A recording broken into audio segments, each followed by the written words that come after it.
이번 시간에는 우리 수요와 공급 모형에 대해서 공부해 보도록 하겠습니다.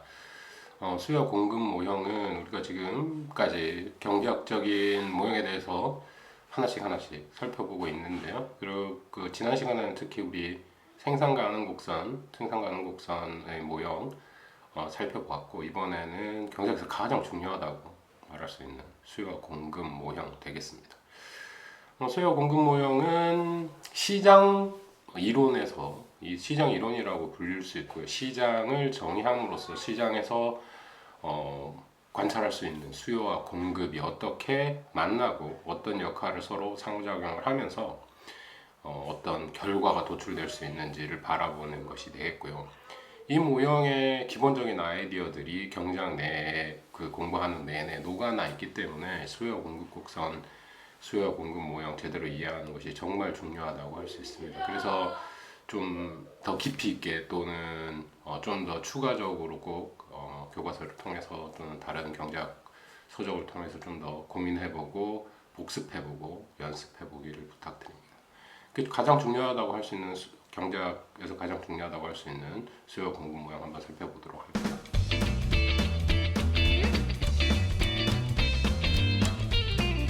수요와 공급, 수요 공급이라는 말 경제학에서 아주 많이 쓰이고 경제학자들이 자주 사용하는 용어입니다. 그리고 가격 결정 이랬을 때 그 가격을 결정하는 거 수요 공급이 만나서 결정됩니다. 기본적인 시장을 움직이는 체계, 시장에서 보이지는 않지만 실질적으로 우리가 하나하나 목격하고 있지 않지만 시장의 변화를 예측하고 시장이 어떻게 움직이고 있는지를 판단하고 분석하는 도구로서 그 모형으로서 수요 공급 모형을 쓰고 있습니다.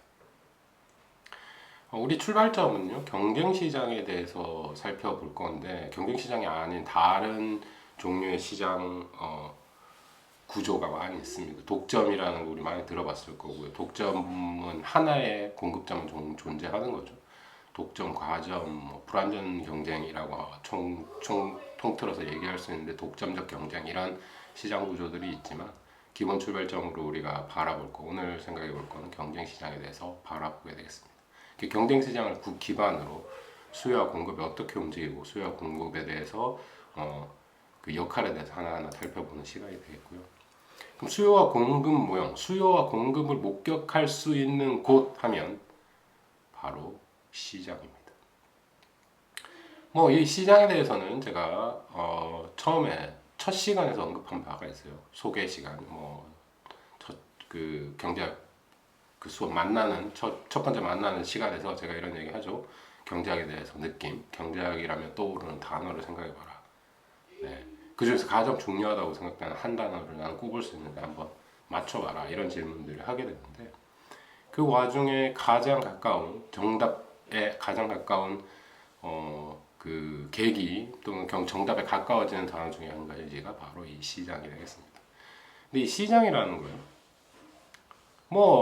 우리 벼룩시장 또는 그냥 농산물 시장, 수산물 시장 이런 것을 떠올리면 되는데, 그런 시장들을 총체적으로 이렇게 쭉 살펴봤을 때 공통점이 무엇일까? 시장이라는 것 자체, 우리가 시장이라는 걸 정의할 때 어떤 특징을 가져 있을까를 한번 생각해 보자라는 거죠. 그럼 시장은 어떻습니까?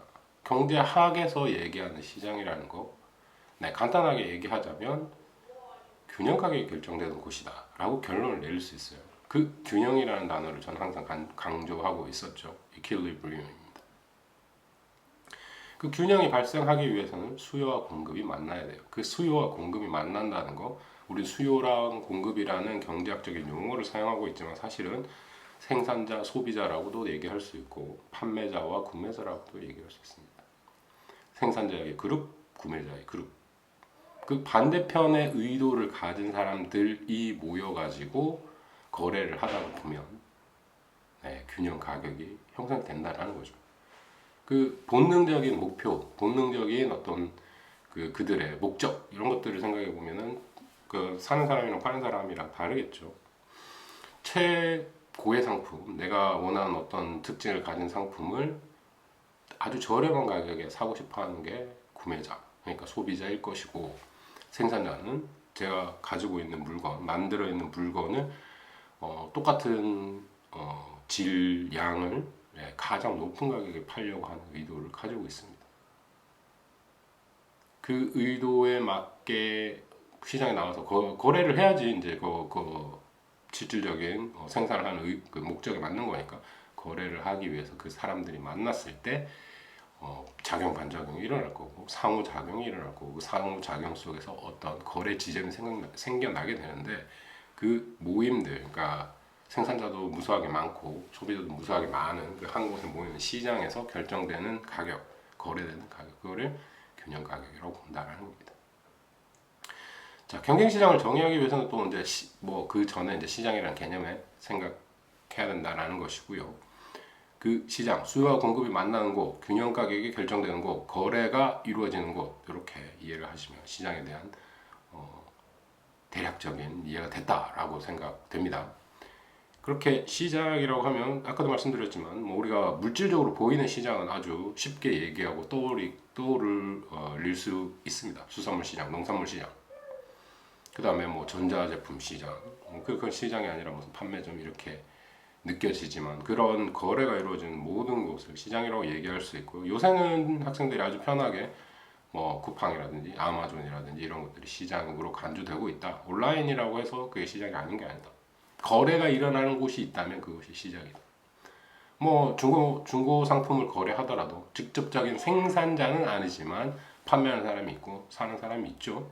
그것도 거래가 이루어지는 것이고 그 중고 물품의 가격이 결정되는 거니까, 거래 가격이 결정되는 것이니까 시장이라고 말할 수 있다. 경제학적으로도 시장으로 바라볼 수 있다라는 것을 이해하면 되겠습니다. 그럼 시장에 대한 이해도 별로 어렵지 않죠. 자, 그런데 그 다음으로 우리가 이해해야 될 거, 경쟁 시장입니다. 컴페티티브 마켓이라고 하고 또 어떤 경우에는 완전 경쟁 시장이다. 그래서 퍼펙트 컴페티티브 마켓이라고 합니다. 그 완전 경쟁 시장은 어떤 특징을 가지고 있느냐? 세상에 완전 경쟁 시장이 있느냐? 이런 질문을 다시 던져보게 되는데요. 그럼 일단 완전 경쟁 시장에 대한 특징부터 한번 살펴보고 과연 이런 시장들이 있을까 고민해 보도록 하겠습니다.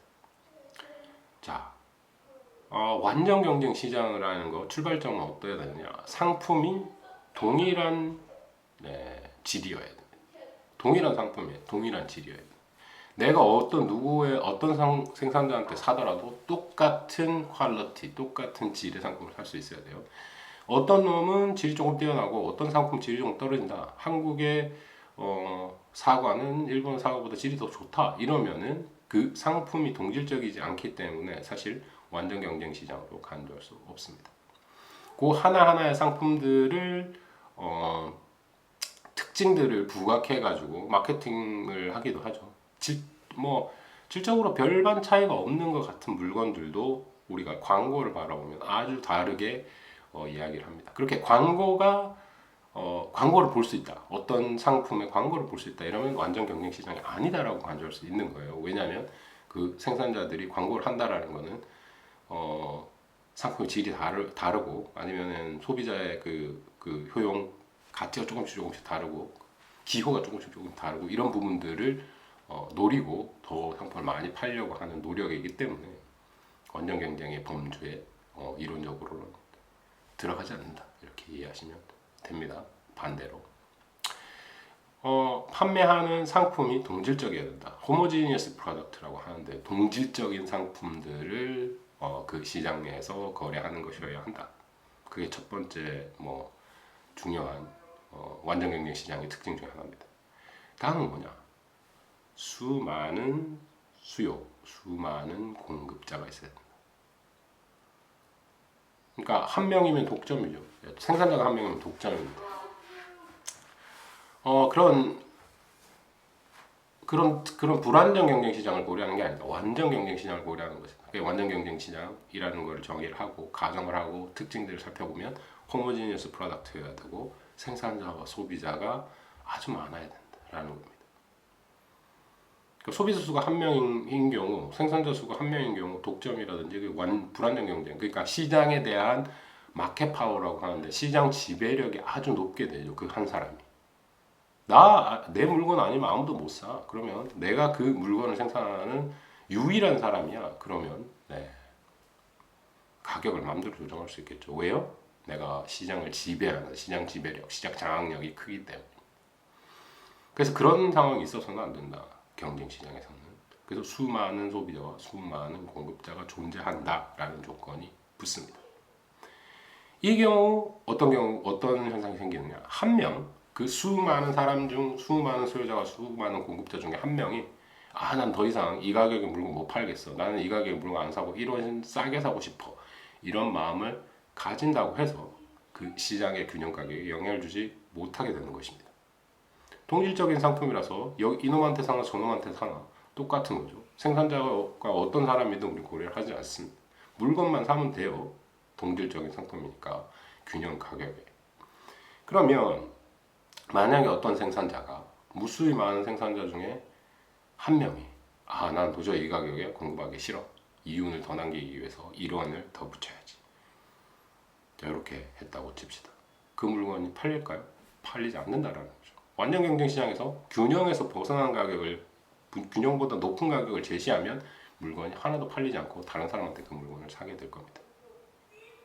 그리고 무한한 공급자가 있다는 건 생산된 물건이 무한히 있다라는 겁니다. 그래서 균형 가격이 결정되면 그 균형 가격에서 무한히 많은 물건들을 살 수 있어요. 물건이 부족해지는 현상이 없다. 그래서 한 명의 플레이어, 생산자든 소비자가 딴 마음을 갖는다고 해서 시장 균형에 영향을 전혀 주지 못한다. 다르게 얘기해서 모든 이 시장, 경쟁 시장의 참가자는 프라이스 테이커다. 가격 수용자다라고 말합니다. 이 프라이스 테이커 또는 가격 수용자가 상당히 중요한 개념이죠. 그러니까 완전 경쟁 시장이라고 하면 요 각가지 특성들이 떠올라야 된다라는 겁니다. 뭐 그거를 굳이 꼭 하나하나를 외우기보다는 완전 경쟁 시장이 어떤 시장일지를 생각을 하고 그 개념을 한번 고민을 해보고 요런 특징이 있었지 떠올려 보시는 걸 부탁드리고 한번 복습을 꼭 해주시기 바랍니다. 그렇다면 이렇게 무한히 많은 소비자, 무한히 많은 공급자가 있기 때문에 그 균형 가격에서라면 원하는 만큼 살 수 있고 원하는 만큼 팔 수 있습니다. 무수히 많은 생산자, 무수히 많은 소비자가 있기 때문에 이런 특징들이 있다. 그 완전 경쟁 시장 또는 경쟁 시장, 컴페티티브 마켓에는 이런 특징들이 있다라는 것을 아시고요. 그 완전 경쟁 시장에 관해서 우리가 시장 모형을 오늘 공부해 보도록 할 겁니다. 이게 출발점이에요. 그리고 약간씩 바뀌는 불안정 경쟁 시장에 대해서는 시간이 흘러가는 대로 조금씩 시장 이론을 좀 더 깊이 있게 공부할 때 알아가게 될 겁니다. 그래서 완전 경쟁 시장에 대해서 한번 살펴봤고요. 그 완전 경쟁 시장을 가정하고 우리 하나하나를 살펴보자. 시장이 뭐라고 했죠? 수요 공급이 만나고 거래가 이루어지는 것이고 균형을 목격할 수 있는 곳이라고 했습니다. 그래서 수요 공급이 만나서 균형 가격이 결정되는 곳, 거래가 이루어지는 곳, 거래가 성사되는 곳이 시장이다. 그러면 수요 공급 얘기하는데 수요가 뭔가를 고민해 보자라는 거죠.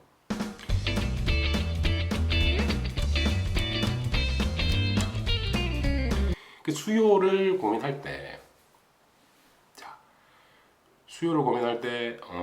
한 가지 특별히 주의해야 될 것이 있습니다. 그 단어인데요. 용어입니다. 용어를 상당히 구분해서 써야 한다.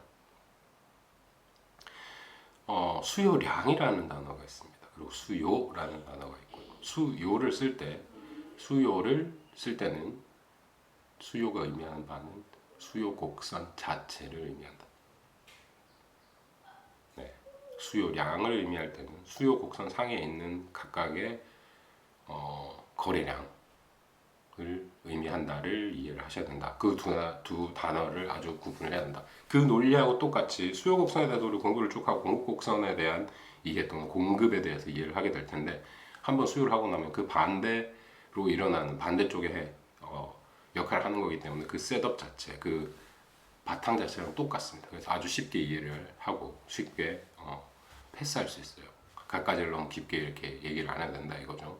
그래서 첫 번째 수요를 얘기하는데 수요, 수요량, 요거 두 단어 특히 구분을 잘해야 된다. 수요량이라고 하는 거 함수적으로 봤을 때 Q고요. 가격이라는 거 P로 보통 표현합니다. Quantity Demanded라고 하는데 그게 수요량이고요. 각각에 대응하는 수요 곡선상에 있는 그 가격에는 얼마의 물건을 사겠다라는 사람들이 있다. 그 양을 나타내는 게 수요량이고요. 그 수요량과 그 가격의 조합들을 모아놓은 것이 수요입니다. 네, 그거 앞으로도 조금 이제 계속 살펴보게 될 겁니다. 그 구분하는 거 정확하게 꼭 한 번 더 다시 복습해서 숙지해 주시면 좋겠습니다. 다음으로 얘기할 거예요. 수요에 대해서 얘기하는데, 네, 우리 수요의 법칙이라는 게 있습니다. Law of Demand죠. Law of Demand. 수요 법칙이 뭔가? 수요하면 떠오르는 게 뭐가 있을까요? 수요자가 물건을 사려고 하는 사람들이 어떤 행동을 하느냐, 이런 기본적인 특징이 있다. 예, 그거를 밝혀놓은 것이 수요 법칙입니다. 그 수요 법칙이 뭐냐? 우리 경제학에서 이런 얘기들 많이 하는데요. Ceteris paribus assumption입니다. 그러니까 다른 조건들이 다 일정하다고 할 때 우리 한 변수의 변화만으로 딱 다른 변수가 어떻게 변하는지 보자. 두 변수 간의 관계를 살펴볼 때 이런 가정을 많이 붙입니다. 다른 조건이 변하는데요. 다른 것들은 다 일정하다고 보고. 그러니까 그 자연과학에서 실험할 때 상온에서 기압 1에서 이런 기본 조건이 붙는 것처럼 그런 조건을 사회과학에서 붙이고 있는 겁니다. 다른 조건들 다 다른 변수들 일정하다고 가정하고 가격이 변했을 때, 네, 가격이 증가하면 수요량, quantity demanded가 감소한다. 이거는 그냥 직관적으로 이해가 되는 거죠. 나의 그 소비자로서의 어떤 본능 또는 나의 어떤 움직임들을 한번 생각해 보면 당연히 그럴 거다 이해하실 수가 있을 겁니다. 다시 한번 생각해 볼까요? 내가 살려고 하는 물건이 있어요. 내가 살려고 하는 물건이 있는데 그 물건의 가격이 올랐다. 내가 참 좋아하는 물건이라서 매일 구매하는 물건이다라고 치고요. 그럼 가격이 조금씩 오르면 나는 어떤 행동을 보일까요? 내 수요, 그러니까 원래의 만족도가 아주 크다면 수요량을 줄이거나 하지 않을 수도 있습니다. 근데 가격이 지속적으로 하나씩 차곡차곡 올라가다 보면 어느 순간에는 너무 비싸서 이거 더 이상 못 먹겠네, 못 사겠네 이런 생각이 들기 시작한다라는 거죠. 그 말이 무엇입니까? 수요량을 점점 감소하게 될 거다. 예, 수요의 법칙입니다. 뭐라고요? 가격이 증가하면 수요량이 감소한다. 가격과 수요량의 음의 관계를 갖는다. 그죠? 여기서 우리 중요한 또 하나 짚고 넘어가야 될 거 뭐가 있냐면 함수가 있죠. 함수. 이제까지 우리 함수에 대해서 많이 공부를 했어요. 거의 중학교 수학 교과서에 나온 처음 설명되는 게 함수입니다. 그 함수의 관계에 상당히 두 변수의 관계를 얘기하는 건데 상당히 중요한 겁니다. 어떤 의미에서 중요하냐? 한 변수가 변하면 다른 변수에 영향을 미치죠. 네, 그 말이 무슨 말이냐? 한 변수가 다른 변수를 바뀌게 만드는 거예요. 그래서 한 변수, 원래 변수 아무 조건 없이 변하는 변수를 뭐라고 하죠? 독립 변수라고 하고요. 변하는 변수를 종속 변수라고 합니다. 여기서 독립 변수는 뭘까요? 프라이스죠. 가격이 변하는 것. 종속 변수는 뭡니까? quantity demanded, Q입니다. 수요량이 되겠죠. 가격이 상승하면 수요량이 감소한다. 가격이 감소하면요, 수요량 증가하겠죠. 그 조건, 그 관계를 얘기한 거 수요의 법칙이 되겠습니다. 그건 개인적인 이제 소비자로서의 자신의 움직임들을 한번 생각해 보면 법칙 자체가 어렵거나 논리적으로 이상하다거나 하지는 않을 겁니다. 그래서 수학적으로 생각해 보자. 그러면 수요 곡선은 우하향하겠네. 그런가요? 네. 보통 경제학에서 수학하고는 좀 다르게 독립변수인 P를 수직축에다 그리고요. 수평축에다가 수요량 Q를 그립니다. Q 자체는 공급량이 될 수도 있습니다. 그런데 어쨌거나 음의 관계로 우하향하는 그래프를 그려주는 건 똑같다. X축, Y축이 반대로 되어 있을지라도 우하향하는 그 모양은 똑같다라고 이해하시면 되겠습니다. 그러니까 이게 1차적인 함수로 생각해 볼 수 있기 때문에 아주 간단하게는 1차 함수로 생각하고 직선으로 그릴 수 있는 거죠. 그 관계를. 가격이 증가하면 증가할수록 수요량은 감소한다. 그것이 수요의 법칙이 되겠습니다. 근데 요거는 경제학을 공부하셨다면, 경제 원론을 공부하셨다면 뭐 자다가 일어나서 누가 물어보더라도 바로 대답할 수 있는 내용이어야 합니다. 수요 법칙이 아주 많이 쓰이고 그 논리가 경제학 모든 순간순간에 녹아 있다라고 이해하시면 되겠습니다. 그래서 그 중요한 시장 모형을 오늘 하고 있는 거예요. 그 모형 중에서도 쉽다고 해서 앞쪽에 나와 있겠죠. 먼저 배우고 그 논리와 그 흐름을 꼭 이해하시라라는 거죠. 자, 이거 수요 곡선이 우하향하는 모양을 좀 살펴보기 위해서 우리가 어떤 것들을 할 수 있느냐? 그거를 표로 그려볼 수 있고 그래프로 나타낼 수 있습니다. 자, 어떤 논리를 얘기할 때 그냥 말로만 하면 잘 그려지지가 않죠. 그거를 시각화하는 작업입니다. 그림으로 한눈에 딱 보여주면 한눈에 요약도 되고 딱 이해가 된다라는 거죠. 그 수요 곡선 그릴 때 아까 말씀드렸지만 우하향한다. 그러면 네, PQ 그 공간에다가 X축, Y축 그린 그 공간에다가 그 평면에다가 직선을 그려낼 수 있습니다. 그래서 실질적으로 목격되는 어떤 가격에서 거래되는 양들을 이렇게 실질적으로 집계를 해서 데이터를 가지고 있다고 하더라도 그 점을 찍어가지고 이으면 수요 곡선이 되겠죠. 그때 나타내는 수요량, 거래량 이것들이 수요량이 되는 것이고요. 가격의 변화, 독립 변수로서 우리 목격할 수 있다라는 거죠. 각각의 가격에 얼마만큼만 거래됐다. 그렇다면 가격이 떨어진다면 얼마나 거래될 거냐라는 거죠. 이해되셨나요? 그래서 이제 그걸 그려보면 이런 모양을 가지고 있습니다. 그 옆에 있는 거는 이제 우리 수요표라고 얘기할 수 있어요. 각각의 가격에 얼마만의 거래량이 있었는지 표로 나타내는 거죠. 왼쪽에 있는 거는 수요표이고 수요표를 통해서 수요 곡선을 그려냈습니다. 아, 물론 이거 직선인데요. 네, 직선도 곡선에 포함되죠. 곡선의 한 형태로. 곡선이라는 것 자체는 선 자체, 선을 모두 다 포함합니다. 그래서 직선이지만 직선을 그냥 수요 곡선으로 해서 다 뭉쳐서 얘기를 하게 되죠. 그래서 현실적으로 수요 곡선이 꼭 직선상으로 존재하느냐 이렇게 여쭤보신다면 꼭 그렇지는 않죠. 어떤 모양이 될 수도 있습니다. 예쁘게 저런 직선 아니라 뭐 예쁜 곡선이 아니라 아주 어그러진 왔다 갔다 하는 이렇게 흔들리는 그런 곡선이 될 수도 있는 것이지요. 그래서 우리 이제까지 살펴본 거 수요표도 한번 봤고 수요 곡선도 한번 살펴봤습니다. 수요 곡선이 왜 우하향하죠? 수요 법칙 때문이죠. 네, 그렇게 이해하시면 되고요.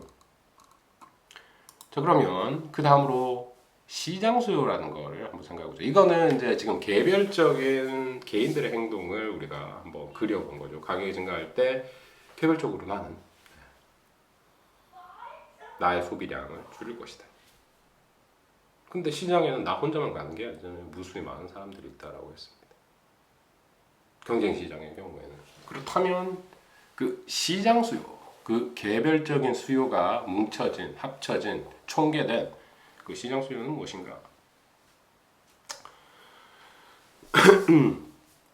시장 수요는 개별 수요의 총합이다라고 생각하시면 되죠. 제가 전체적인 이런 단어를 설명을 하긴 했지만 그럼 시장 수요를 어떻게 구할까요? 네. 각각의 가격에 대응하는 개인적인 수요량을 더해주면 시장 수요량이 결정되게 된다는 겁니다. 그래서 이거를 수평합이라고 하는데요. 네. 각각 가격이 수직중이라고 말씀드렸죠. 그리고 아까 그림에서 보셨죠. 그 가격에 대응하는 개별적인 수요 곡선을 쭉쭉쭉쭉 그린 다음에 얼마나 많은 개인들이 얼마만큼 소유하고 있는지 다 더해가지고 시장에 나타나는 시장 수요가 되겠습니다. 그래서 시장 수요와 시장 공급이 만났을 때 경쟁 시장의 가격이 결정된다. 나중에 이제 또 가격 결정, 균형 가격의 결정은 또 살펴보게 될 겁니다. 그래서 수평합으로 구하면 된다. 그 수평합을 구하는 예가 여기 나와 있죠. 두 명에 해당되는 수요표가 있는데 두 명을 더해가지고 시장을 구성을 해봤다. 시장 수요를 구성해봤다. 무수히 많은 사람들이 있으니까 무수히 많은 사람들의 각각의 수요를 다 더해야겠죠. 결국 그렇게 집계된다라는 겁니다. 그래서 시장 수요를 구하는 법까지 한번 우리 생각을 해봤습니다. 자, 이제 정말 중요한 장면이에요. 아니 뭐 하나하나 자체가 지금 되게 중요한 경제학에서 중요한 의미를 내포하고 있는 챕터가 되겠습니다. 근데 이제 시장에서의 변화, 시장의 어떤 예측 또는 가격 변화, 변동 이런 것들을 바라보고 분석을 해야 되는데 그 작업을 하는 데 있어서 상당히 중요한 부분이다. 자, 우리 지금 이제는 시장 수요의 이동에 대해서 공부를 해볼 겁니다. 수요 곡선이 이동하는 것이죠. 수요의 증가입니다. 수요량 아니고 수요. 수요량은 가격에서만 반응하죠. 가격이 변할 때, 그 상품의 가격이 변할 때 수요량이 변하죠. 그렇죠? 그게 수요의 법칙이었습니다. 근데 세상에 수요에 영향을 미칠 수 있는 변수들은 무수하게 또 많아요. 근데 그 중에 아주 중요한 변수들을 우리가 고민해 볼 건데, 첫 번째로 얘기하는 그 상품의 가격. 내가 사과 시장을 바라보고 있는데, 사과의 수요를 바라보고 있는데, 사과 가격이 변하는 거는 수요 곡선 상에서 점들이 이동을 하게 되는 겁니다. 그렇죠? 그 점들을 모아가지고 수요 곡선을 그린 거니까요. 그렇다면 그거 말고 다른 변수가 변하면 수요가 이동을 하게 됩니다. 그래서 가장 중요한 거, 그 곡선을 나타내는 거, 시장 수요 곡선 또는 개별적인 수요 곡선을 나타내는 거는 P와 Q의 관계에 의해서 나타냈죠. 그 P와 Q 말고 다른 변수가 변한다면 수요 곡선이 이동을 할 거다. 그 부분은 원래 함수에서 뭐 직선을 얘기한다면 y는 ax 플러스 b가 되겠죠. 절편인 b가 바뀔 수도 있고 기울기인 a가 바뀔 수도 있습니다. 그렇게 영향을 주는 다른 변수들이 있다라는 거죠. 우리가 정확히 얼마나 수치적으로 얼마 모양이 변한다라는 건 알 수 없지만 논리적으로, 직관적으로 이게 수요 곡선이 수요가 증가하겠다, 수요 감소하겠다라는 느낌은 알 수 있다. 그렇다면 사회 현상을 바라보고 물건의 가격이 오를 거다라고 예측을 할 수 있느냐? 그걸 하려고 지금 이 모형을 배우고 있는 겁니다. 되셨죠? 그러면 그 가격의 변화하고는 상관없는 다른 변수의 변화가 온다면 수요 곡선이 이동을 할 거다. 왼쪽으로, 오른쪽으로. 그 두 가지만 우리 지금 관심이 있어요. 수요가 증가하는지, 수요가 감소하는지. 수요량 아닙니다. 수요죠. 수요 곡선이 오른쪽으로 이동하는지, 왼쪽으로 이동하는지. 거기에 관심이 있는 거고요. 그걸 분석하려고 합니다. 자, 그걸 오른쪽으로 이동하는 거 수요의 증가라고 하고 왼쪽으로 이동하는 거 수요의 감소라고 얘기합니다. 자, 위 아래 아닌가요? 네, 위쪽 방향도 맞습니다. 아래 방향 아닌가요? 아래 방향도 맞죠. 근데 저 강조하고 있는 거 오른쪽 왼쪽을 강조하고 있습니다. 왜일까요? 조금 있으면 아는데 공급 곡선의 이동, 공급의 증가와 공급의 감소를 얘기할 때 다시 한번 강조를 하겠습니다. 수요 곡선의 경우에는 아무 문제가 없어요. 위로, 아래로 또는 오른쪽으로, 왼쪽으로 하더라도. 근데 공급 곡선에 문제가 생깁니다. 그래서 저는 오른쪽, 왼쪽을 선호하니까 되도록이면 헷갈리지 않으시려면 오른쪽, 왼쪽으로 이동한다라고 이해하시는 게 좋을 것 같습니다. 자, 그림에서는 이동한 그 오른쪽, 왼쪽의 증가와 감소를 보여주고 있습니다. 그 증가와 감소를 보여줄 수 있는 변수들은 어떤 것들이 있느냐 우리 한번 살펴볼 필요가 있겠죠. 뭐가 있을까요? 자, 우리 수요 곡선을 제대로 이해하기 위해서는 소비자 이론을 공부를 해야 합니다. 소비자 이론이 무엇이냐? 소비자가 어떻게 행복감을 얻게 되는지, 소비를 통해서 얻게 되는데 뭐 경제적 용어로는 효용이라고 합니다. 유틸리티 맥시마이제이션을 통해서 수요 곡선을 도출할 수 있어요. 그 도출 과정에서 어떤 변수들이 있고 거기에 들어가는 계수값들이 있는데 그 계수값들에 대해서 생각을 하다 보면 이런 이유 때문에 수요가 변할 수 있구나를 이해할 수 있지만 그 부분은 나중에 해야 될 것이고 아주 수학적으로 좀 복잡한 모형이다 보니까 지금 여기서는 시장에서 수요와 공급이 어떻게 움직이는지에 대해서 설명을 하고 있는 것이고 논리적인 아니면 직관적인 해석을 가르치고 설명하고 있는 상황이라서 그러면 그냥 한번 그 변수에 대해서 한번 생각을 해봅시다. 사람이 내 개인이 소비를 하는 데 있어서 소비량을 결정하는 데 있어서 중요한 결정을 하는 데 있어서 중요하게 고민되는 변수들 뭐가 있을까? 첫 번째로 꼽을 수 있는 거 소득이 있겠습니다. 소득. 왜일까요? 내가 만약에 돈이 무한히 많다면 물건 몇 개 사는 거 고민이 될 거예요. 고민하지 않을 수 있죠. 필요할 때마다 그냥 사면 됩니다. 가격이 얼마도 신경 안 써도 무한히 사면 되잖아요. 그러니까 거의 공짜로 뭐 얻는 거랑 똑같은 느낌이죠. 나한테 돈이 리소스가 무한히 많아. 그런 희소성 때문에 우리가 선택을 하게 된다고 했죠. 희소성이 없다면 선택의 문제에 놓이지 않을 겁니다. 내 거 다 내 거다 그러면 고민할 필요가 없죠. 필요할 때 갖다가 쓰면 되는 거죠. 그게 공짜라는 겁니다. 그렇지 않습니까? 근데 그 소득의 한계가 있다 보니까 우리가 리소스의 한계가 있다 보니까 내가 삶에 제한이 있다 보니까 소득이 결정되는 거고 소득을 얻는 방법에 대해서도 우리가 선택을 해야겠죠. 자, 그 소득이 가장 큰 영향을 미칠 것이다.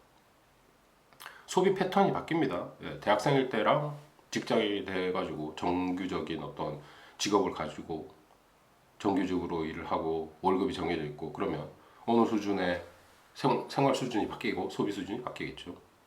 소득이 소비 패턴 또는 소비 그 수준 결정하는 아주 큰 역할을 한다. 이해되시죠?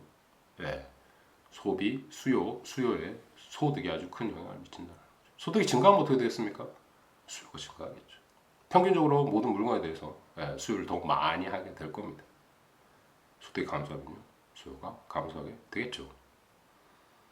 거시경제학에서도 아니면 실질적으로 그 신문이나 뉴스에서도 이런 얘기들 많이 하죠. 소비가 얼어붙었다. 일시적으로 벌어들이는 수입이 점점 줄어드는 거죠. 국민들의 평균적인 소득이 줄어들다 보니까 수요가 감소하는 겁니다. 수요가 감소하면 어떻게 되죠? 가격이 떨어지게 될 거고 가격이 떨어지면 물건을 덜 생산하게 될 거고 그런 악순환으로 떨어진다는 거죠. 물건을 덜 생산한다면 노동 수요나 자본 수요를 적게 하게 될 거고 그럼 노동 수요가 적어지면 직장을 잃게 될 거고 그럼 더더욱 더 소득이 줄어들게 되고 그런 악의 구렁텅이로 악의 사이클로 빠져들게 되는 겁니다. 그 얘기는 이제 거시경제학 쪽 분석을 하다 보면 또 나오게 되는 얘기고요. 근데 그 전에 개별적으로 판단하고 있는데 소득이 아주 큰 변수이고 큰 중요한 변수이고 수요를 결정하는데 소득이 증가하면 수요가 증가, 소득이 감소하면 수요가 감소하는 경향을 보인다 하고 이해만 하시면 되겠습니다.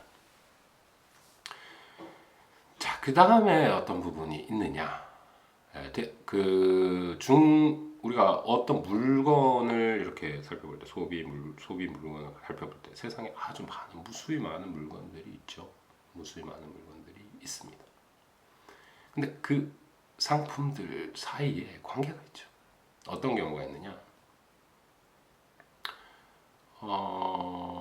대체제라는 개념이 있어요. 대체제라는 용어가 있습니다. 그 대체제가 뭐냐? 이거 대신에 대체될 수 있는 상품이 있다라는 거죠. 갑자기 사과 가격이 폭등을 했어요. 수요량이 감소하겠죠. 수요 법칙에 의해서. 그런데 그 현상이 벌어졌을 때 우리가 배시장을 고민하고 있다. 사과 대신에 좋아하는 아니면 선호하는 비슷한 상품이 하나 있었다. 그럼 다 과일이라고 쳐서 그냥 떠오르는 게 배라서 배라고 했는데 더 가까운 물건이 있을 겁니다.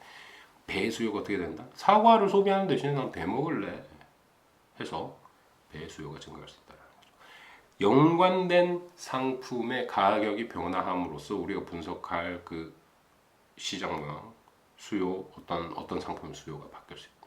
여기서 말하는 건 연관된 상품의 가격입니다. 그 상품의 가격은 수요량만 변화시킨다고 아까 계속 강조하고 있습니다. 수요량과 수요 구분지어서 이해를 하셔야 된다. 자, 연관된 상품. 또 다른 건 뭐가 있느냐? 보완제라는 개념이 있습니다. 보완제라는 개념은 그 용어는 두 상품을 같이 소비를 하는 거예요. 미국 교과서에서는 피넛버터 앤 젤리 이렇게 해가지고 딸기잼하고 땅콩버터하고 같이 빵을 발라 먹으니까 그걸 같이 소비하는 사람들이 많다. 그걸 그 예를 쓰는 경우가 많습니다. 또 한국에서는 좀 그렇지 않은 것 같고 완전한 보완제의 예를 찾기 참 어려워요. 그래서 또 어떤 사람들은 만약에 신발을 왼쪽이랑 오른쪽이랑 따로 판다면 왼쪽 신발 가격이 오른다면 오른쪽 신발 수요가 떨어지겠죠. 어떤 관계로요? 왼쪽 신발을 사고 오른쪽 신발을 사야지 제가 사용을 할 수가 있는데 왼쪽 신발 가격이 올랐어요. 그럼 왼쪽 신발의 수요량이 감소하겠죠. 그 수요량이 감소한 만큼 오른쪽 신발의 수요도 감소하게 되는 겁니다. 이거 수요량과 수요에 대한 관계가 쉽게 이해가 되지 않는다면 말로 설명한 이것 자체가 좀 무슨 말이지? 좀 어렵다라고 생각될 수도 있는데 차차 우리 살펴보게 될 겁니다. 그 연관제, 대체제와 보완제와의 관계, 그 관계에 대해서 또 한번 살펴볼게요. 그 다음에 뭐 그런 거 있을 수 있어요. 뉴스에서 사과가 건강에 좋다는 의학 보고서가 발표가 됐다라는 거죠. 그렇다면 어떻습니까? 사과 먹어야 돼. 사과 이거 매일 먹는 거 건강에 좋다 그랬어. 근데 살펴봤더니 그거보다 더 좋대. 나도 사과 먹는 습관을 길러야지. 사람들이 그렇게 생각하고 수요가 증가하고 가격이 궁극적으로 오르게 되는 현상을 볼 수 있다. 취향이 바뀌는 겁니다. 유행이 왔어요. 네, 어떤 상품에 대한 유행이 왔어요. 다른 거 아무것도 안 배웠는데 그냥 유행이 왔어요. 뭐 확률적인 거죠. 그래가지고 수요가 증가해서 가격이 증가하는 경우가 있습니다. 다음으로는요, 뭐 각가지 다른 변수의 변화들이 어떤 시장에 영향을 줄 수 있다라고 생각되는 건 다 포함될 수 있습니다. 여기서 한정져서 얘기할 수는 없는 거고요. 근데 그 중에 가장 경제학 모형에서 많이 쓰이고 실질적으로 분석되는 변수 중에 일부들을 제가 소개하고 있는 겁니다. 자, 미래에 대한 예측. 미래를 우리가 모르죠. 근데 그런 정보가 있어요. 페르시아 쪽에 전쟁이 터졌다. 그 전에 시핑해갖고 왔던 가솔린 가격은 먼저 계약을 했기 때문에 사실은 공급 비용이 늘어나지는 않을 거지만 장기적으로 전쟁이 지속된다면 가솔린 가격이 오르겠죠. 이해되십니까? 그 미래에 가솔린 가격이 오른다면 나는 어떻게 할까요? 지금 그 휘발유를 쟁여놓을 수 있습니다. 그리고 이득을 볼 수 있겠죠. 내가 휘발유가 계속 필요한 사람이다. 네, 자동차도 타고 다니고 집도 휘발유로 떼고 집 난방을 휘발유로 떼는 경우는 별로 없습니다만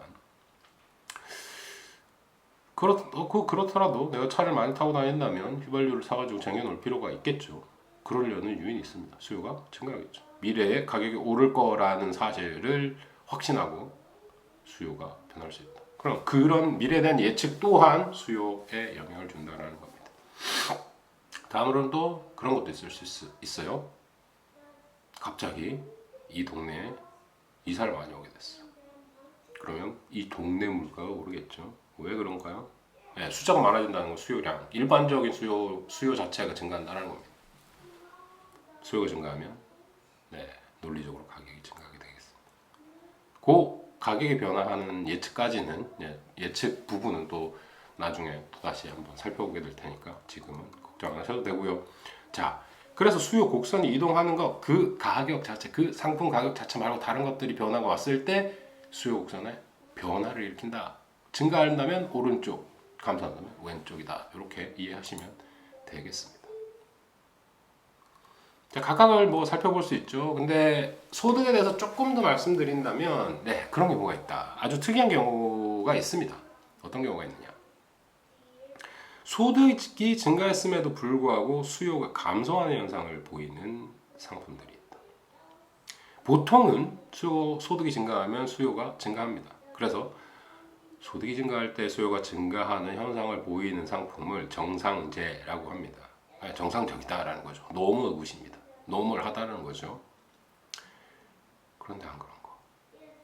열등제라는 게 있다라는 겁니다. 소득이 증가했는데 수요가 감소했어요. 어떤 예를 들을 수 있을까요? 라면? 뭐 이런 거 생각해 볼 수 있겠습니다. 내가 소득이 낮을 때 매일 라면 끓여 먹었어.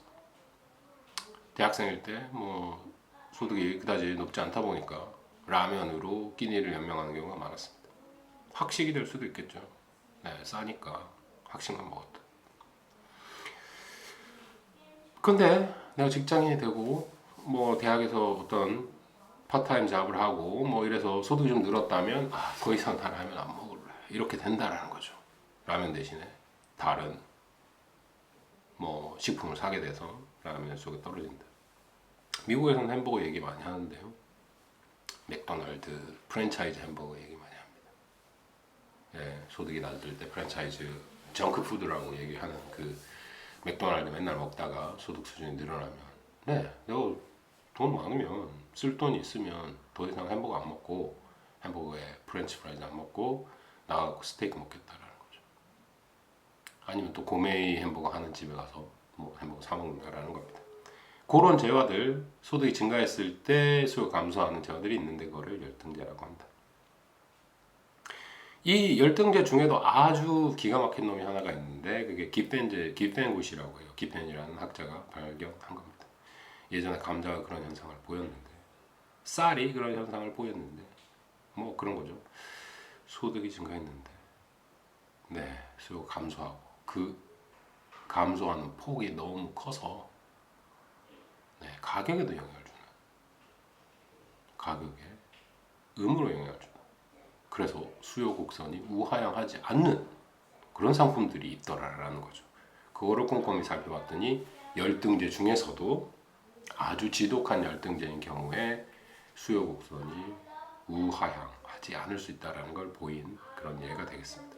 그런 예는 현실에서 아주 찾아보기 힘들고요. 그러니까 경제학에서도 아주 역사적으로 뭐 한두 번 일어났던 일에 대한 이야기이기 때문에 수요 법칙의 예외 중에 한 가지로 한두 번 들으시게 될 겁니다. 그 이외에는 뭐 특별히 언급할 부분은 없을 것 같아요. 자, 연관제에 대해서는 아까 잠시 말씀드렸죠. 대체제와 보완제라는 게 있다. 대체제는 어느 상품 대신에 사용할 수 있는 그런 상품들을 얘기하는 것이고 보완제는 두 상품을 동시에 사용해야 되는 것들이 있겠죠. 뭐 컴퓨터와 키보드, 컴퓨터와 마우스 뭐 이런 게 있을 거고 그런 거 말고는 보완제가 딱히 잘 떠오르지 않습니다. 같이 사야 되는 것들. 네. 현실에서 모든 사람들이 그 상품 두 개를 똑같이 사서 쓰는 것들이 아니기 때문에 근데 일반적으로 그런 경향을 가진 상품들을 우리가 보완제라고 하고요. 보완제의 경우에 가격이 한 상품의 가격이 오르는데도 불구하고 다른 상품의 가격이 올랐음에도 불구하고 수요가 감소하는 현상을 보이는 것, 그렇죠? 네, 그게 보완제다. 요거는 계속 이런 예들 한번 살펴보도록 할 겁니다.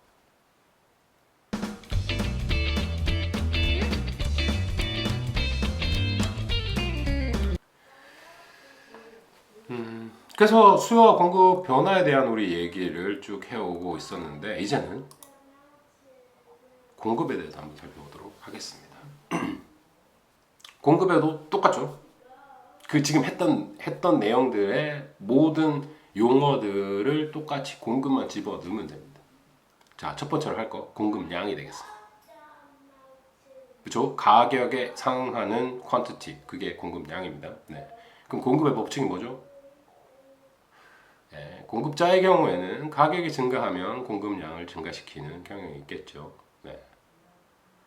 자, 여기서 중요한 거 한 번 더 강조드리지만 P가 독립변수, Q가 종속변수입니다. P의 변화에 따른 공급자의 행동을 나타낸 것이 공급 곡선이 될 거고요. 그럼 공급의 법칙, 가격이 증가할 때 공급량도 증가한다 라고 이해하시면 됩니다. 수요 법칙과 똑같은데 반대 방향이다 라고 생각하시고 증가 감소만 쓰고 바꿔서 쓰시면 되겠네요. 그래서 뭐 특별히 더 시간을 투자해서 설명하지는 않겠습니다. 자, 그래서 공급 곡선을 그려낼 건데 공급 곡선을 실질적으로 표로 나타낸 이 그림과 같은 공급표와 공급 곡선을 그렸습니다. 그러니까 일반적으로 우상향하는 공급 곡선이 되겠네요. 이런 것들이 개별적인 공급 곡선이 될 거고 개별 기업의 공급이 이렇게 결정된다. 공급량이 이렇게 결정된다. 라는 것을 볼 수 있습니다. 그 다음 우리 뭐 했었죠? 수요에서? 시장 수요 했었죠? 시장 공급. 시장 공급 어떻게 한다고요? 수평합을 한다고 그랬죠. 각 가격에 상응하는 개별적인 공급량을 더해가지고 시장에 참가자 수만큼 시장 공급 곡선을 그려야 한다. 수평합이다 라고 이해하시면 됩니다. 그러면 여기도 이제 두 개의 기업, 두 개의 개별 기업이 시장 공급으로 어떻게 나타나는지 표를 통해서 그림으로 살펴볼 수 있습니다.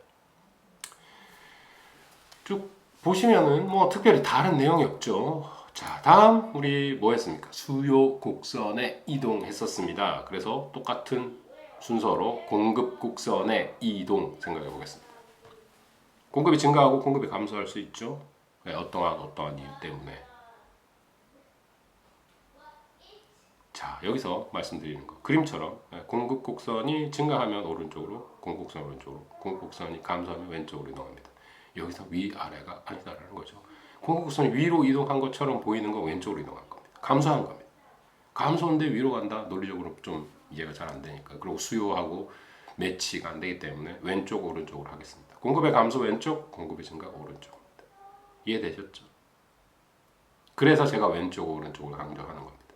감소는 왼쪽, 증가는 오른쪽이다. 특히 수요 공급 모형에서 수요는 상관없다니까요. 그 방향이 똑같아서 올라가는 게 오른쪽으로 움직이는 거라서. 근데 여기서는 우리가 생각해야 될 게 오른쪽 왼쪽으로 고정해서 해놓으면 수요의 증가 오른쪽으로, 수요 곡선의 오른쪽 이동, 공급의 증가 뭐다? 공급 곡선의 오른쪽 이동으로 바로바로 이해할 수 있다라는 겁니다. 더 이상 얘기하지 않을 거고요. 그래서 공급 증가 감소 우리 그림을 통해서 한번 살펴봤고, 그러면은 그 다음에 우리 설명했던 게 뭐였죠? 어떤 요소들이 있는지, 공급 곡선을 이동시키는 요소들. 자, 공급은 생산자 이론에서 공부를 하게 됩니다. 생산자는 어떤 목적을 가지고 있느냐? 이윤극대화의 목적을 가지고 있죠. 네. 다르게 얘기하면 돈 번다라는 거고, 소비자는 행복하게 산다라는 겁니다. 소비를 통해서 행복감을 높인다. 공급자는 돈을 번다. 이윤극대화를 목적으로 하는 기업입니다. 그런데 우리 경제순환도에 바라봤듯이 생산을 어떻게 하죠? 노동과 자본을 기본적으로 써가지고 사가지고 와서 생산 활동을 합니다. 그죠? 노동 시간이 필요하고 기계가 필요하니까 그거 빌려와가지고 하는 거죠. 사람들 고용하고 기계 쓰고. 그런데 그 생산 과정에서 중요한 거 노동 가격, 임금이죠. 임금이 증가했다. 라면 어떻게 될까요? 비용이 증가하는 거죠. 비용이 증가하면 공급이 감소하게 되겠죠. 그 상품 생산하는데 돈이 더 많이 드는 거죠. 그러면 어떻게 한다? 공급이 감소한다. 그 요소 가격이 상당히 중요한 역할을 하고 있다는 겁니다. 공급 곡선을 구성하는 자체. 공급 곡선을 어떻게 도출해내느냐? 네, 생산자의 이윤극대화 상황을 고려해가지고 각 변수들의 변화를 살펴봤을 때 공급 곡선이 나타낼 수 있다. 공급 곡선을 우리가 찾아낼 수 있다. 이론적으로 찾아낼 수 있는 방법에 대해서 공부하는 겁니다. 공급자 이론에서요. 근데 그 부분 아니고 지금은 논리적으로 직관적으로 이해를 하려고 하는데, 그런 변수 중에 한 가지가 요소 가격이다. 생산 요소라고 하는데 그래서 요소 가격이라고 합니다. 돈 빌리고 기계 빌리는데 빌리는 비용이 증가했다. 네, 공급이 감소하겠죠. 왜? 비용이 더 많이 드니까. 똑같은 양을 생산해도 비용이 더 많이 드는 것이죠. 자, 그 다음 부분 어떤 것들이 있을까요? 기술, 테크놀로지의 진보. 네. 똑같이 차를 생산하는데 어떤 기술이 발견돼가지고 훨씬 더 효율적으로 짧은 시간 내에 생산할 수 있다. 뭐죠? 그 곡선이 우측으로 이동할 수 있습니다. 공급의 증가죠. 비용 감소가 일어난 겁니다. 시간의 감소가 일어났고 혁신이 일어난 거죠. 자, 똑같이 미래에 대한 기대, 그런 것들이 있을 수 있겠죠. 자, 가솔린 공장 돌리는데 기본적으로 요소로 들어갈 수 있죠. 미래의 가솔린 가격이 오를 것 같다. 네, 또 그 요소를 수요하게 되는 거죠. 그럼 그 수요 측면이고, 미래에 내 상품의 가격이 오를 것 같아요. 네, 내가 팔려는 상품이 사과다, 애플이다. 애플을 팔려고 하는데 미래의 애플 가격이 오를 것 같다면 지금 공급을 할까요 말까요? 내일 더 비싸게 팔 수 있다면 오늘 안 팔겠죠. 오늘 생산 안 할 겁니다. 자, 그런 현상들이 일어날 수 있다. 현재의 공급이 감소될 수 있는 거죠. 미래에 그 상품의 가격이 증가한다고 예측됐을 때. 이것도 공급선의 이동을 가져온다는 거죠. 이런 분석들을 우리가 할 수 있다는 겁니다. 어떤 사회 현상을 바라보고 가격이 변화할 때, 아니면 가격이 어떻게 변화할 건지에 대해서. 이게 필요하죠. 우리도 어떤 물건을 매일 소비하고 생산은 하지는 않지만 생산자의 어떤 마인드도 좀 읽으면서 시장에서 가격이 어떻게 움직일지 판단을 하게 되는 거죠. 자, 내 판매자 수가 늘어난다거나 그 경쟁자가 더 들어온다거나 이러면 어떤 현상이 벌어질 것인지 시장 공급이 증가할 수가 있게 되는 거죠. 이런 변화들에 대한 이해 필요하다라는 겁니다. 그래서 공급에 대해서 쭉 살펴봤고요. 뭐 공급 부분에 대해서는 수요를 열심히 이해를 하면 공급 부분은 상당히 쉽게 넘어갈 수 있습니다. 자, 수요와 공급 모형 각각이 하는 거, 수요 곡선, 공급 곡선 어떻게 생겼는지 기본적인 프레임 같은 거는 제가 생각했을 때 제가 알기로는 고등학교 시절에 그 사회과 과목에서 살짝 이렇게 배웠을 거예요. 그 부분 넘어서 특히 뭐 다르게 설명되는 부분이 이제 중간중간 몇 개 있긴 할 건데 그 부분 주의해가지고 이해를 하시면 수요 공급 모형 그다지 어렵진 않습니다.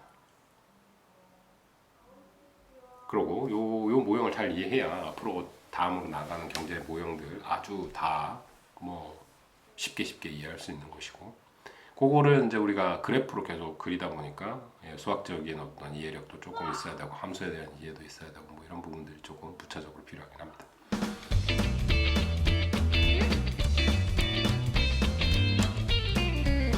그렇다면 우리가 수요 공급에 대한 설명을 마쳤다면 그 다음은 뭘까요? 결합이죠. 수요와 공급이 만난다. 어딘가요? 시장이죠. 네, 경쟁 시장을 우리가 고려하고 있습니다. 경쟁 시장에서 시장 수요는 우하향, 시장 공급은 우상향합니다. 그렇다면 수요와 공급이 딱 만나면 균형이 이루어지겠죠. 상반되는 두 힘, 두 그룹의 만남, 네, 어떤 지점에 결론이 나게 될 거다라는 측면입니다. 균형, 이퀄리브리움이고요. 수요와 공급 곡선이 만나가지고 그 만나는 점의 지점의 가격, 그것이 다름 아닌 균형 가격이다라는 거죠. 자, 균형 가격, 균형 거래량이 시장에서 수요 공급이 만났을 때 결정됩니다. 그림 보시면 아주 간단하게 이렇게 나오는 거죠. 네, 수요 곡선 그리고 공급 곡선 그리면 균형 가격이랑 균형 거래량 딱 결정이 된다. 수요와 공급이 만나서 균형이 결정됐습니다.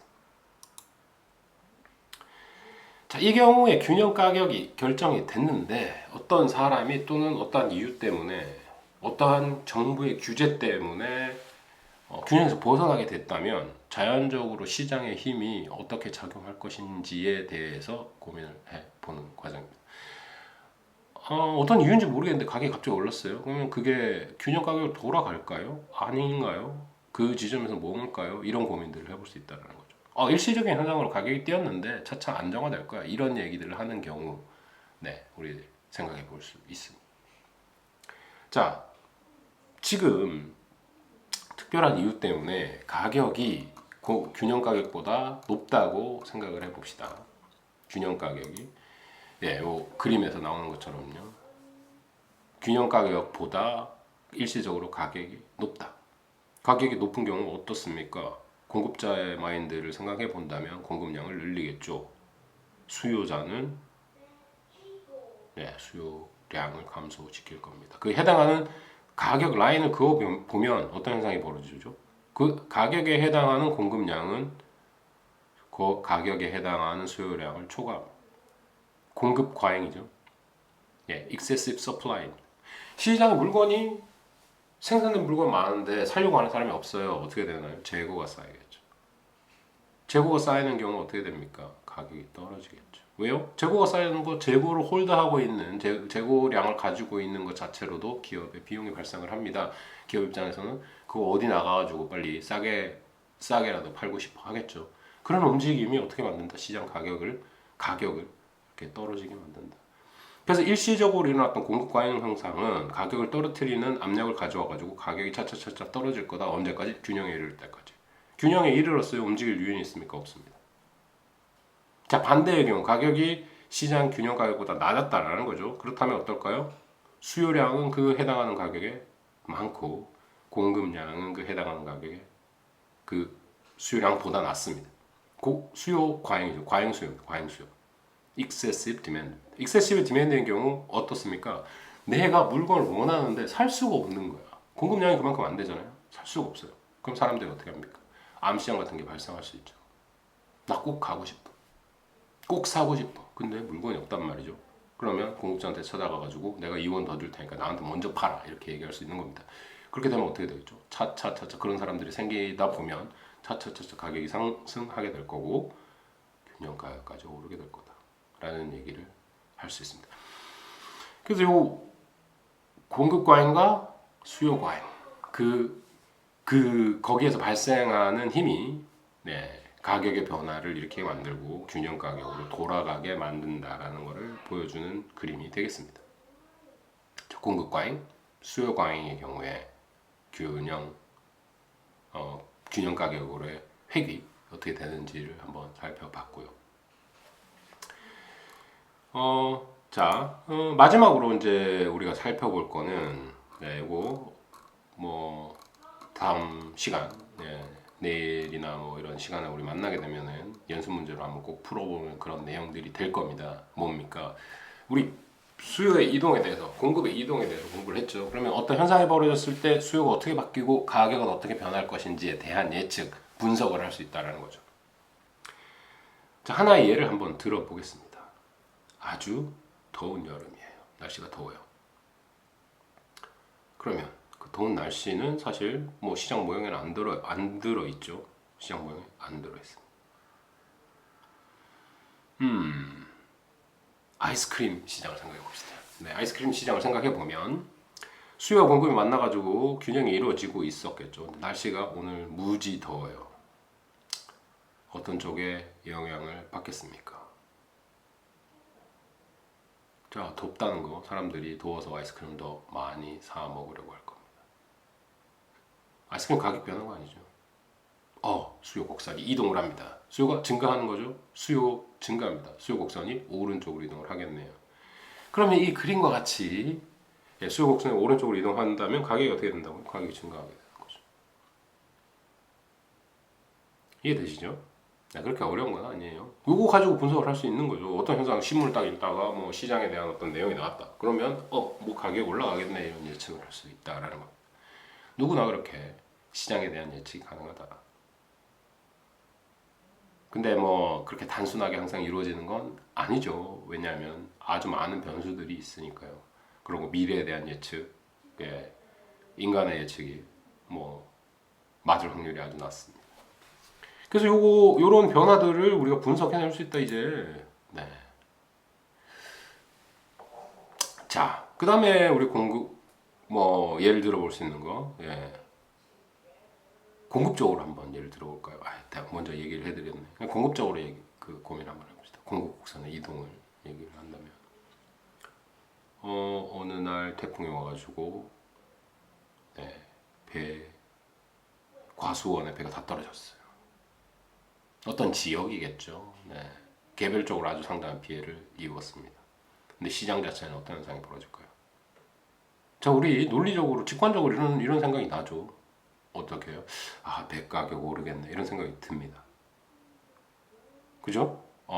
배 농장에 피해 입었다 이렇게 딱 뉴스를 바라보면 배 가격이 올랐네 이걸 직접적으로 느껴지지 않습니까? 저만 그런가요? 아마 대부분이 그런 느낌을 갖게 될 겁니다.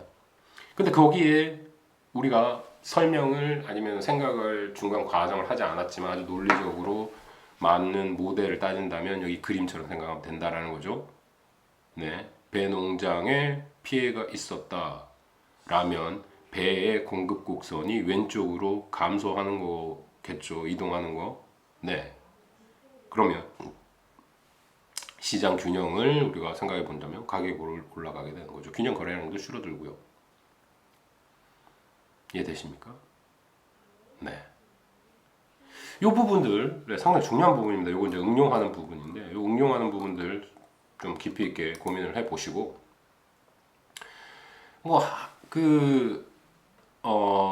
기본적으로는 뭐 어렵지는 않지만 요거를 이제 어떤 시장을 예로 들어가지고 설명하는 것보다는 실질적으로 경제신문을 읽고 뉴스를 보고 이럴 때 내가 판단할 수 있는 능력을 기르는 것, 그런 분석력을 기르는 게 궁극적인 목표가 되겠습니다.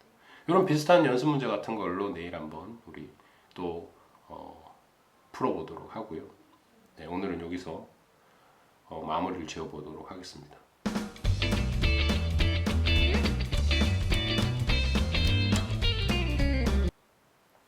이번 시간에 우리는 시장 모형에 대한 이해를 해봤습니다. 공부를 해봤어요. 시장 모형이 진짜 중요하죠. 왜? 우리 경제학이라고 하면 수요와 공급 이렇게 표현하는 사람들도 많습니다. 저는 감히 70% 이상이라고, 경제학 구성의 70% 이상이라고 말씀드리고 싶습니다. 수요와 공급이 만나서 균형이 결정되는 것. 그 과정, 그 수요와 공급을 도출하는 과정에 녹아있는 또 소비자 이론, 생산자 이론들이 있고요. 그 큰 틀 하나가 경제학이다. 경제 철학이다. 이렇게 생각해 볼 수 있습니다. 경제학을 구성하는, 리즈닝하는, 사고하는 과정이 되겠습니다. 그래서 그만큼 중요한 부분이니까 하나하나 좀 꼼꼼히 복습하시고 숙지하시길 부탁드리겠고요. 무턱대고 외우는 것보다는 사실 이해하는 부분이 상당히 중요하고요. 궁극적으로는 현실에 적용하는 거, 그게 우리의 목표니까 기사나 생활을 하면서 이게 나의 경제적 선택에 어떤 영향을 줄지를 예측을 하고 거기에 대해서 자기가 올바른 선택을 내릴 수 있도록 항상 논리적으로 분석적으로 사고하는 것들에 대한 그 방식들을 배우고 익히는 것에 초점을 더 맞추셨으면 좋겠습니다. 네, 오늘 이만 마무리 짓도록 하겠습니다. 고맙습니다.